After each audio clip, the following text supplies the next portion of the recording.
Okay, let's start the explanation of this chapter. First, I will read this para number one. Grandfather bought Toto from a Tonga driver for the sum of 5 rupees. The Tonga driver used to keep the little red monkey tied to a feeding trough, and the monkey looked so out of place there that grandfather decided he would add the little fellow to his private zoo. First, let's understand the explanation of this passage. The writer's grandfather purchased a monkey named Toto from a Tonga driver by paying 5 rupees to him. What is the meaning of this Tonga? Huh? It is a horse cart. Horse cart, and the Tonga driver had tied the little red colored monkey to a feeding trough. And uh, feeding trough means what? Feeding trough means what? A large container for feeding animals. You can also write these word meaning, write somewhere. Okay. Then the Tonga driver had tied the little red colored monkey to a feeding trough so that he could not run away. When the writer's grandfather saw the monkey, he had a desire to add him to the collection of animals which he had in his zoo at home. Then let's move towards second para. Toto was a pretty monkey. His bright eyes sparkled with mischief beneath deep-set eyebrows, and his teeth, which were a pearly white, were very often displayed in a smile that frightened the life out of elderly Anglo-Indian ladies. But his hands looked dried up as though they had been pickled in the sun for many years. Yet his fingers were quick and wicked, and his tall, while adding to his good looks. And the grandfather believed a tail would add to anyone's good looks. Also served as a third hand, he could use it to hang from a branch, and it was capable of scooping up any delicacy that might be out of reach of his hands. Let's understand the explanation of this passage. First, write these underlined uh, words meaning. First, Anglo Indian means a person relating to both Britain and India, and pickled means what? Food that is preserved in vinegar, and scooping up means lifting. Okay, let's understand this passage. The writer gives a description of Toto. He had bright, shiny eyes which were full of mischief. The eyebrows were deeply set on his face. His teeth were like pearls. Many ladies belonging to the Anglo Indian community got scared when they saw his teeth, which were displayed when he smiled. Toto's hands were dry and wrinkled, as if they had been dried the sun like pickled vegetables. He had a long tail. The writer's father thought that the tail added to the good looks of an animal, and Toto tail was like a third hand for him, and it helped him hang from the branch of a tree. He also used it to lift objects which were beyond his hands reach. Okay, I hope you understand this chapter. Let's start the third para. Okay, third para. In this para, I'm going to give only explanation of this para. You can read at home. And in this passage it is written, the writer's grandmother was against the grandfather's attitude of bringing new pets, birds, and animals. So the grandfather thought that they would conceal this fact from her until she was in a good mood, and at that time they would disclose this to her. The writer and his grandfather secured Toto in a little cupboard, little cupboard in the writer's room, in order to be sure that Totos did not escape. They tied him to a hook in the wall. Okay. Next para explanation. See in your book. And explanation of this, the writer and his grandfather went to Toto after few hours. The sight was shocking. Then Toto had torn the decorative wallpaper. He had broken the hook and escaped from his binding. Also, he tore the writer's belzer into thin pieces. Okay, what is the meaning of ornamental means decorative, and naked means uncovered, or wrenched means broke, or socket means where it is, socket means like attachment, and blazer means you know very well, and shreds means cut into thin slices. Okay. Okay, let's start next para. His clever said, grandfather given time, I'm sure he could have tied the torn pieces of a blazer into a rope and made his escape from the window. Let's understand the explanation of this passage. In this passage written, the grandfather was quite delighted to see Toto's adventure. He felt that Toto was very clever. He said that if they would have given him more time, he would have tied the thin pieces of writer's torn blazer into a rope and would have escaped out of the window. Okay, I hope you understand. And next passage, this one, I will explain directly. uh, Toto was shifted to the servant quarter. Okay, servant quarter. He was put in a cage. He would live with the other pets in grandfather's zoo. The zoo comprised of what? Tortoise, a pair of rabbits, a squirrel, and the writer's pet goat. Okay, then Toto was very mischievous. Okay, mischievous. He did not let the animals sleep at night. The writer's grandfather had to leave for Saharanpur.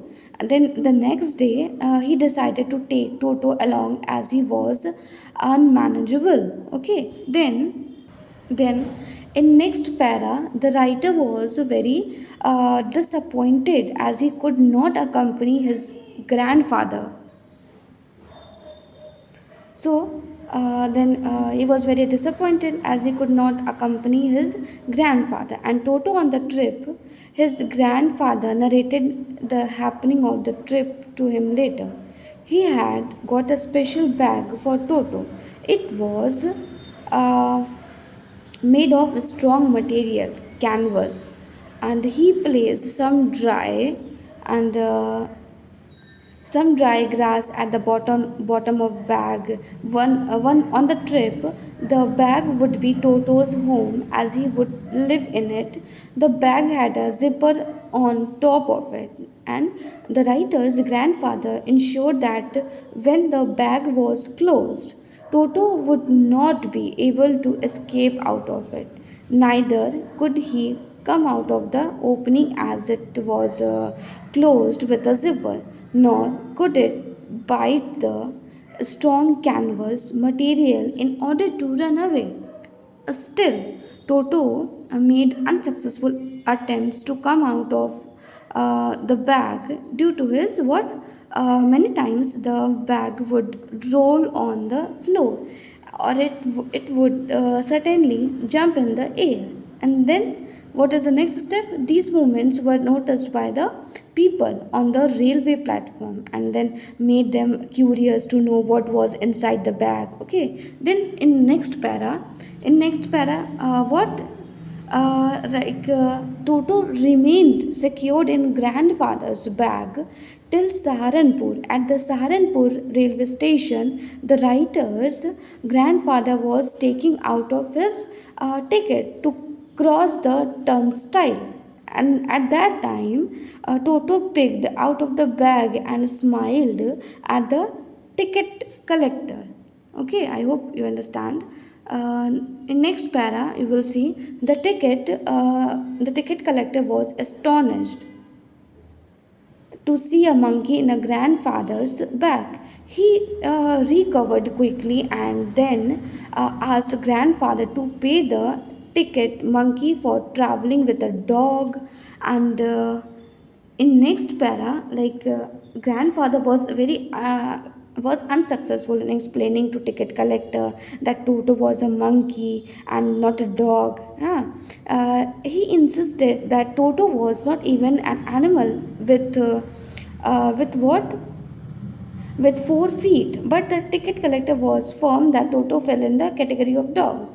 Then grandfather had to pay 3 rupees for Toto's ticket. Okay. Then in next, grandfather was very disappointed, and in order to take revenge from the ticket collector, he took out his pet tortoise from his pocket. He asked if he was supposed to buy a ticket for it too. So in last para, the ticket collector looked closely at the tortoise, prodded it, prodded it with his forefinger, gave grandfather a pleased and triumphant look, and said, "No charge, it is not a dog." In this para, the writer explained when Toto was finally accepted by grandmother, he was given a comfortable home in the stable, then where he had for a companion the family donkey and donkey Nana. On Toto's first night in the stable, grandfather paid him a visit to see if he was comfortable or not. To his surprise, he found Nana without apparent cause, pulling at her halter and trying to keep her head as far as possible from a bundle of hay. Okay, let's move towards next para. Okay, in this para,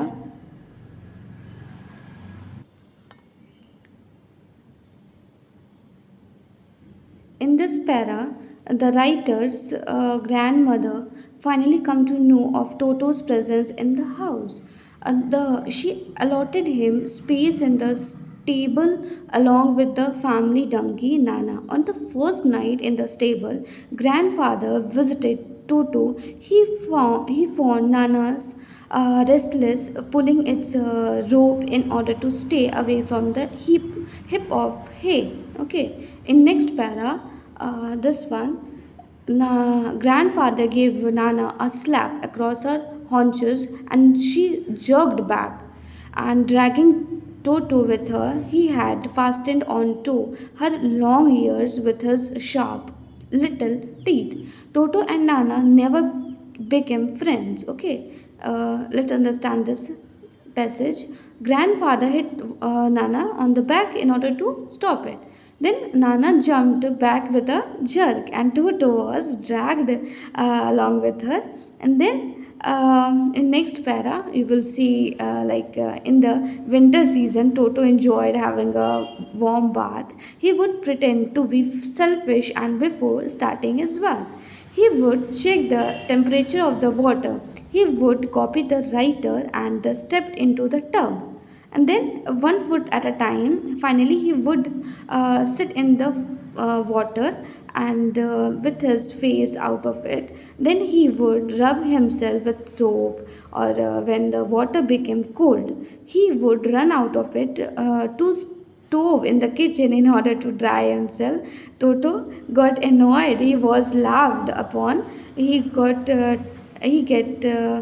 hurt and then refused to take bath. The writer recollects an incident when Toto had almost boiled himself. Okay.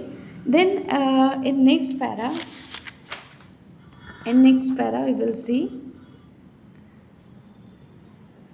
Okay.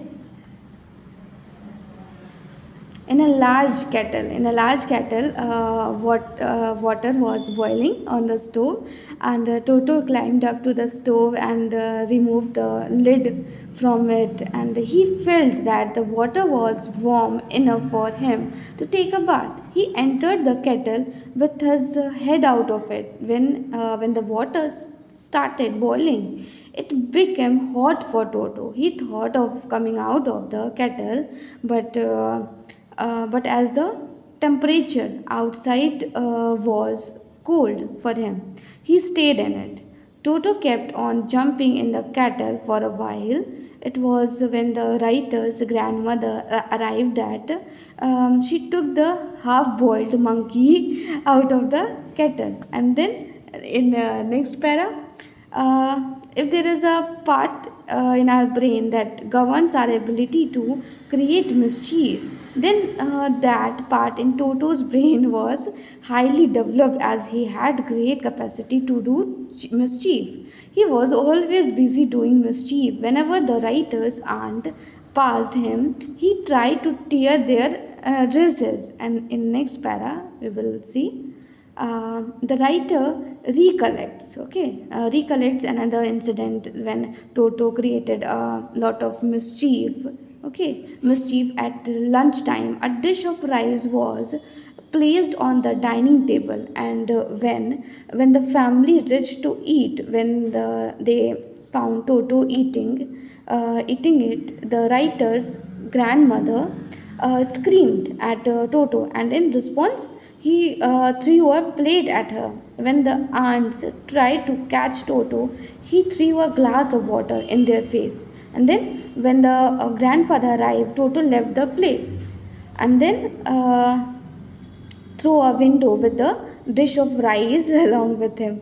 And Toto remained out the entire afternoon. And he sat on a branch of the jackfruit tree, determined to eat all the rice. As the grandmother had screamed on him, he wanted to annoy her further, and so, after eating the rice, he threw the dish. It broke into several pieces. It is very bad. And then, in last para, finally, grandfather realized that Toto was not suitable to be kept at home. They could not afford the frequent losses that he gave them, and he tore clothes, curtain, wallpapers, and broke dishes, so that the grandfather sold Toto back to the same Tonga driver for a sum of 3 rupees. Okay, this is the whole story of this chapter, The Adventures of Toto. Okay, I hope do you like this chapter. So please subscribe my channel and hit the bell icon, and always stay updated on new videos by subscribing the my channel, and hit the notification bell. So like, comment and share. Okay, we will meet in next class. Okay, bye bye.